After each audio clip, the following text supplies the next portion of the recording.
last 10-cent issue of Mystery in Space. After that, they ranged up to 12 cents. So that kid on the paper route had to go sell some Coke bottles too if he wanted that comic book. So that's just a really great book. And then that's Adam Strange, right? That is Adam Strange. Absolutely. This would be a Silver Age comic, but actually the transition had just happened. This comic book is 1960. 1959 ended the Golden Age. So this is the first year of the Silver Age is 1960. So this was that 10 cent, 12 cent flip over, which was a big deal back then because, you know, comics really relied on that extra few coins that people had. It really did. And then this is the first Catwoman series where she was in her own lone series, where she wasn't just a guest star or a villain or something like that. That Cloudfall #1 is autographed by Robert Kirkman, the creator of The Walking Dead. That's one of 500 copies that I picked up at the San Diego Comic-Con. So that's one of only 500 that exist. First cosmic powered Spider-Man right there.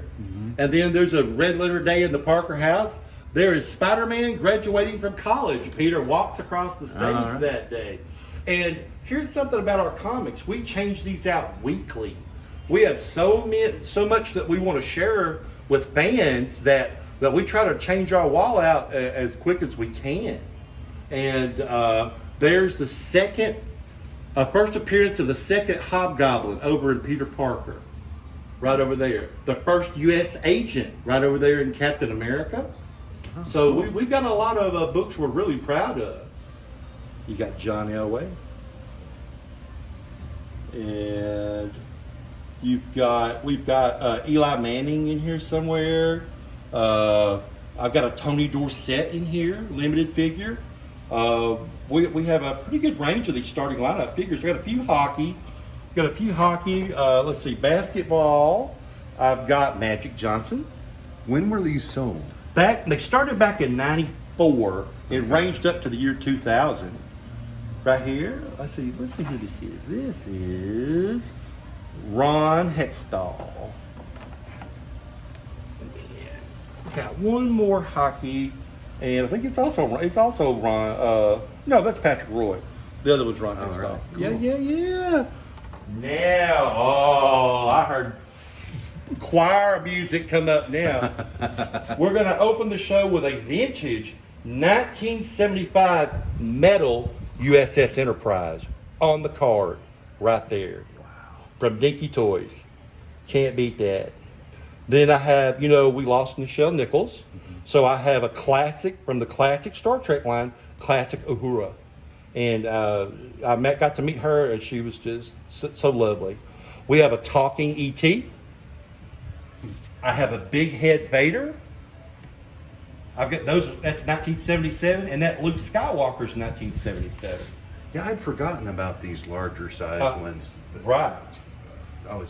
We had a 3PO and R2. They didn't last long. Yeah. They were sold pretty quick. Then who can forget Venom, right? Toy Biz Venom. He's pretty great. And I got a Fall Guy Bronco. I mean, it's just... That's a blast from Yeah, Voltron. I got a ton more stuff to put out, too. And then G1 Optimus Prime. Oh. We have a really nice selection of Transformers. G1, G2, we have it from Armada, Combiner Wars, Beast Wars with the new movie coming out, the Beast Wars, those toys are going up because of Optimus Primal, which is played by Ron Perlman. That's going to be a really great movie. I really want to see it. But we've got Bumblebee, Master Blaster, Skids, Megatron, just like I said, a Whirl. We've got some Astro Train, Blitzwing, Thrust. So I could just go on, on and on. We got a lot of G1s. And then, like you said, we were talking about Spawn. I've got Cosmic Angela and Cygor up there right now. I've got some more I got to unpack. And then the Final Fantasy. Tell me about the Joes. Oh, yes. The G.I. Joes. The G.I. Joe line was started, actually it was 100% nonprofit when it first started. And then two toy companies caught on and started doing it. They gave a percentage of their proceeds and opened a larger market because, like I said, they were just commemorative.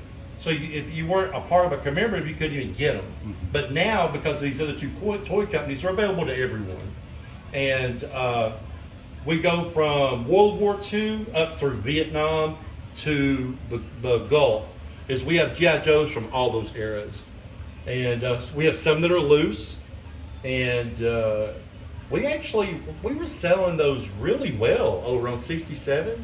There's a lot of collectors for GI Joe. Yeah. And Someone's asking down today. right, some of them just see them as investment pieces because they go up like comic books do. They increase in value the older they get. And